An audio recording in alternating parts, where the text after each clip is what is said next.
The heavy fighting between Armenia and Azerbaijan keeps on escalating. Both sides contest who's responsible for the fighting this time around. Both sides have lost civilians and soldiers. Last year, both countries agreed to take concrete measures to prepare the populations for peace. Yet in the last fortnight, we've now been reporting on the longest period of violence in the region for 30 years. And this time, the conflict has now actively drawn in other countries, increasing the danger of a regional conflict. What are the next steps for both countries? How far and for how long will the hostilities go? And at what cost? And as the international community repeatedly calls for a ceasefire, what would it take to engineer peace? And is that even still possible? Well, EuroNews have invited both leaders for this unique programme, and they've accepted to lay out their strategies side by side. So we're asking all of those questions to the Prime Minister of Armenia and the President of Azerbaijan. Joining us now is the President of Azerbaijan, Ilham Aliyev. Thank you for your time. Look, there has been strong and repeated international pressure for a ceasefire and to de-escalate tensions. Fighting's ongoing, if not escalating. What is your objective now in the conflict? Ceasefire cannot be achieved unilaterally. It must be a bilateral decision, and also it must be implemented on the ground.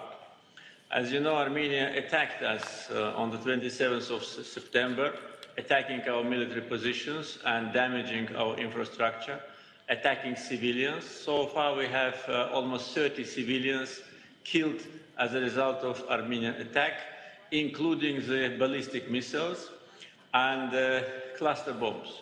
So our counter-attack was successful. We managed to liberate part of the occupied territories. And our main objective is restoration of territorial integrity of Azerbaijan.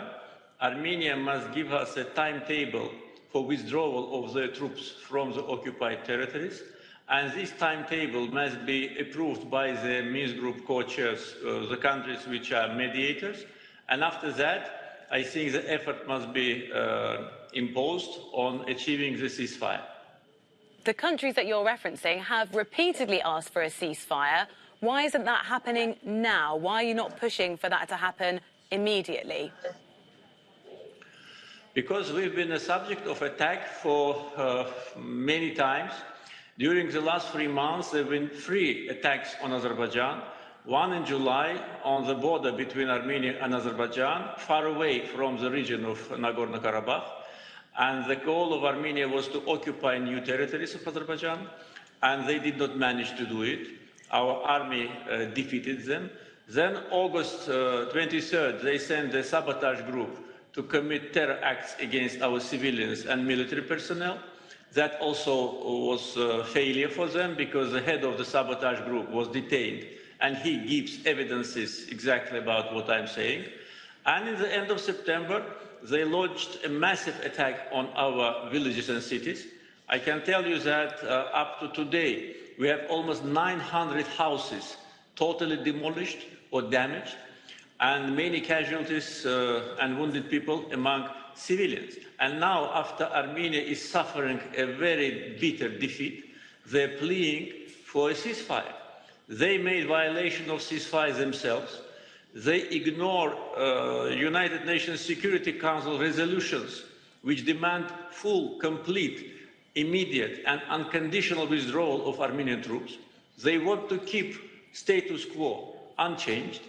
And the Minsk Group co-chairs, United States, Russia and France, their presidents many times made a statement that status quo is unacceptable. Armenia ignored it, but now Azerbaijan itself is changing the status quo, and I think that will be an important step towards the soonest resolution of the conflict. Mr. President, civilians have been killed on both sides of this conflict. How do you reconcile that with your aims? Of course, we regret that civilians are being killed, and of course, we were not the purpose, we were not the source of this attack, because it was the first thing in the morning on the 27th of September, what they did. They attacked our cities and villages, and we had to respond. But our response mainly is and primarily is on their military positions, on their tanks and guns, and what we are doing on the battlefield is available in internet. Our drones and our other equipment demolished only military objectives on the occupied territories. Unfortunately, Armenia is using civilians in order to have more people on the ground because the demographic situation is very bad, and we have video about the civilians being just next to the guns. And of course, Armenia would be able to say, I'm sorry to interject, Mr. President, that civilians on their side have been killed in this fighting, and they would dispute exactly why it was that on the 27th of September, this violence flared up again. Let me bring you to a promise that your foreign minister made last year that said it was necessary to take concrete measures to prepare the populations for peace. What we are seeing right now is the opposite of that. How are you trying to limit the suffering of civilians? You know, we are not responsible for this outbreak.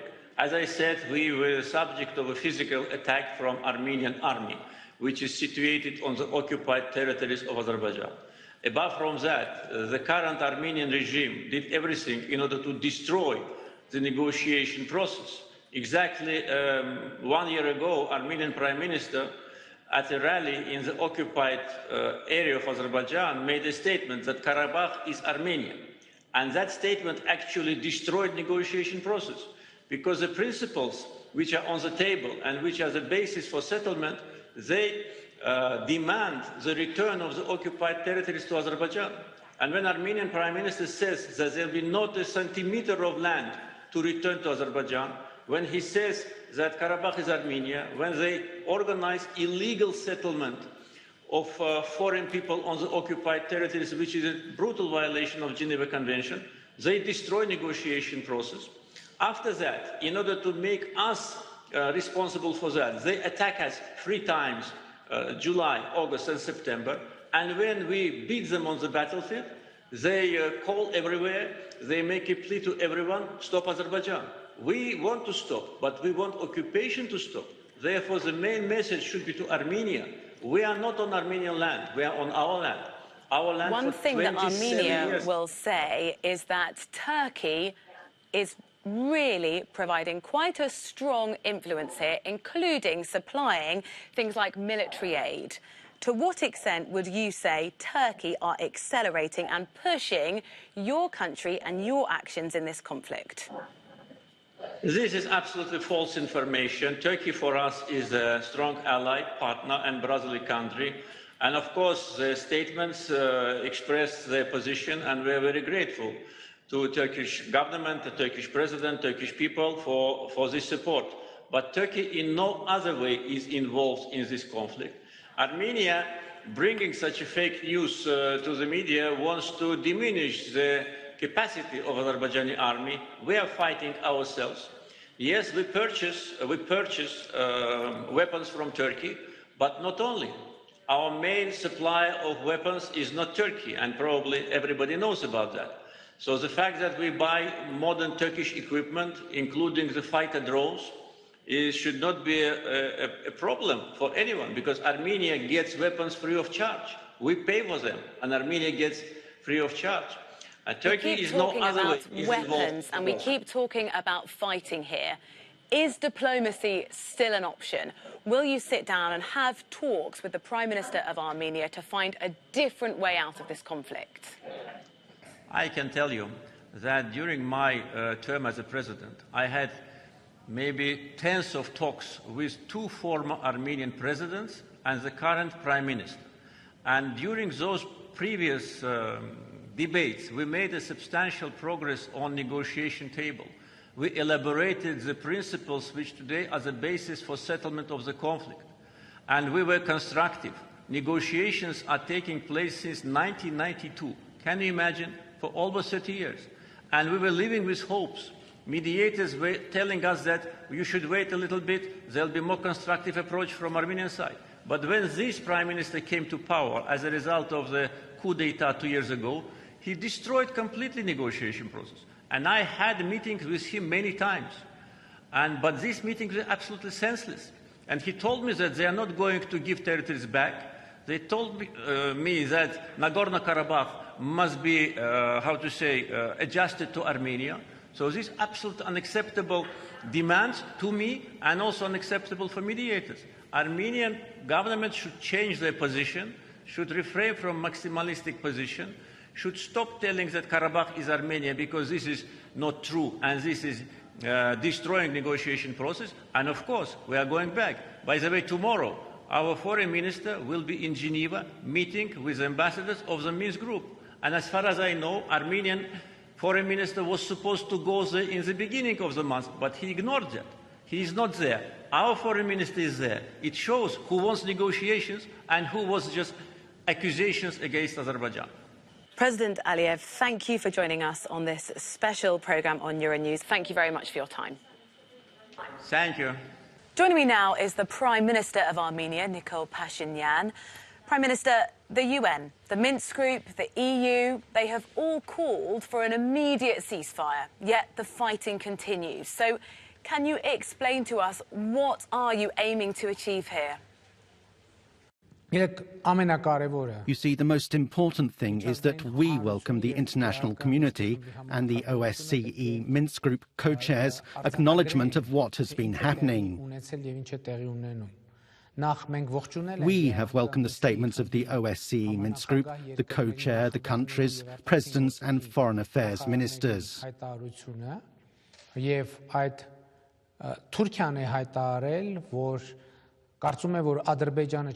Turkey has announced that Azerbaijan should not stop the hostilities, and Azerbaijan has essentially remained within the guidelines given to it by Turkey. And the statement today by the EU Commissioner for External Affairs confirms this situation.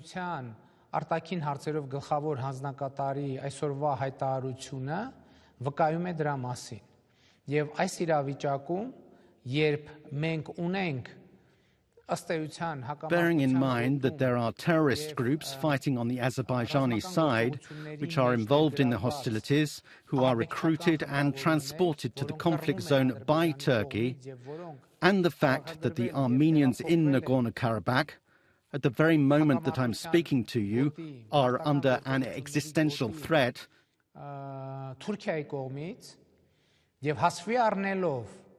because all the towns and villages are under constant shelling by rockets and missiles, including the capital city, Stepanakert.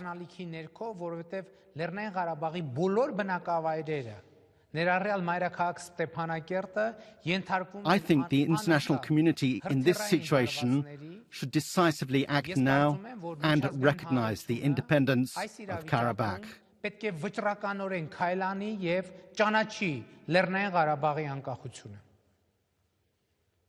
Azerbaijan's defence ministry have said that your forces are shelling some of its towns. We must be clear that there are civilian casualties on both sides of this. I'd like to understand, are you pursuing peace?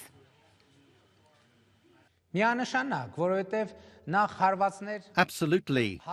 The Defence Army of Nagorno-Karabakh has made strikes, and the Defence Ministry of Nagorno-Karabakh clearly explained that the strikes had to be made because nothing else was possible.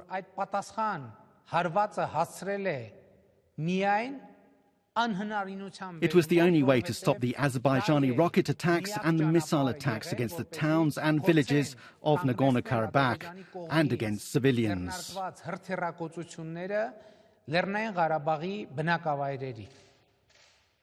There is no consensus from either side for who is responsible for the violence starting again on the 27th of September. You made a statement last year, your foreign minister, that you were going to prepare populations for peace. That is not what we're seeing.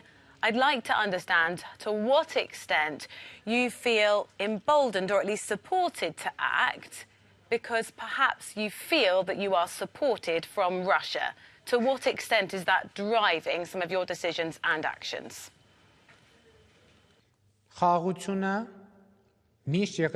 Peace has always been our primary and ultimate goal. From the day I was elected Prime Minister, I said we have to strive to find a solution that will be acceptable to the people of Armenia, the people of Nagorno-Karabakh, and the people of Azerbaijan. And I am the first leader involved in the negotiations who officially says any solution must be acceptable to the people of the other side as well. The whole problem is that Azerbaijan does not and has not accepted officially this approach. For them, the only solution is through the ethnic cleansing of Nagorno-Karabakh, which, fully cleansed of Armenians, would fall completely under Azerbaijani control. This is a threat of genocide. Today, international terrorists are involved in the implementation of that genocide. They were recruited and brought to the region by Turkey. They are fighting on the side of Azerbaijan. And this fact has essentially been recognized already by countries in the region and a number of European countries. So I wish to highlight, if we want to stop the humanitarian catastrophe, if we want to stop this conflict growing any wider, the international community needs to show determination and recognize the independence of Nagorno-Karabakh.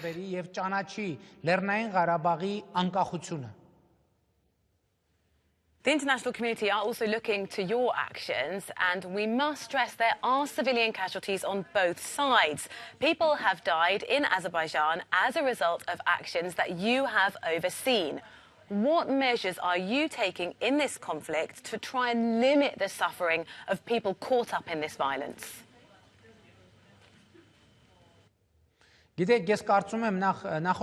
Going back to your previous question, it's very important to set the record straight and ask who unleashed this attack.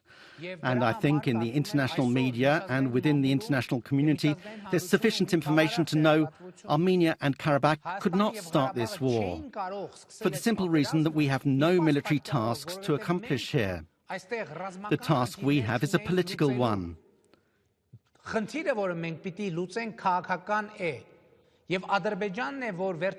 Azerbaijan is the one which in the last 15 years and in the last 15 days before this war, please allow me to finish, and in the 15 days preceding the war, and I am answering your question, if you will give me a minute, please. In the 15 years preceding the war, the 15 months, 15 weeks, 15 days and 15 hours preceding the war, Azerbaijan has constantly threatened to solve this issue by military means. This is no secret. Let's publicly analyze the statements which were made by Azerbaijan and Turkey. Let's publicly analyze why terrorists were brought to Azerbaijan, to the line of combat. What other purpose could there be for recruiting terrorists from another country, bringing them to one's country? If that country is not planning a military aggression, why would Azerbaijan agree to terrorists being transported to its territory? But we think the most important thing today is to stop the violence. And for this, Azerbaijan needs to stop its attacks. And of course, peace in the region.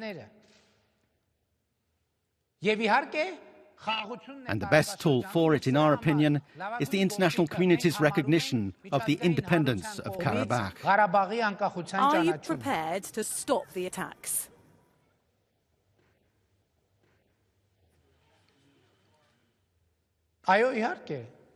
Yes, of course.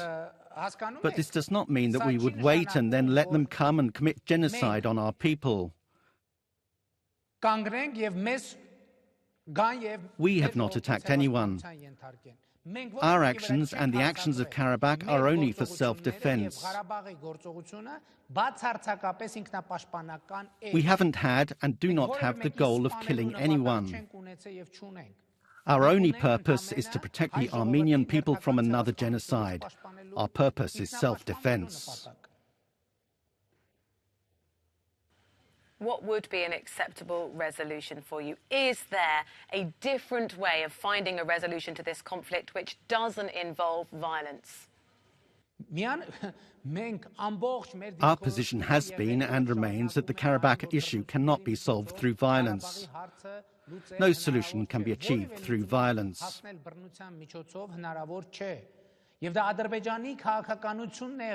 But Azerbaijan's policy has been a plan to solve the Karabakh issue violently. Armenia has always been ready for compromise. Azerbaijan is the one which does not want in any way to compromise. They do not want compromise. Their only solution is that the Armenians of Karabakh, who have always been 80% plus of the population of Karabakh, should be displaced, and that they are going to get Karabakh through ethnic cleansing, and that the area becomes free of Armenians and a non-Armenian inhabited area. These people cannot just leave their homelands of thousands of years just because Azerbaijan demands they should. So they have to defend themselves, and they have the right to self-defense. There is no other aim for Nagorno-Karabakh here but self-defense. Prime Minister Nikol Pashinyan, thank you very much for your time. Yes, I'm sure. As we've heard, the Minsk Group, the United Nations, the EU, they have all called for an immediate end to fighting. Neither side have stood down. Casualties on both sides continue to mount. For more coverage on this story, do stay with EuroNews.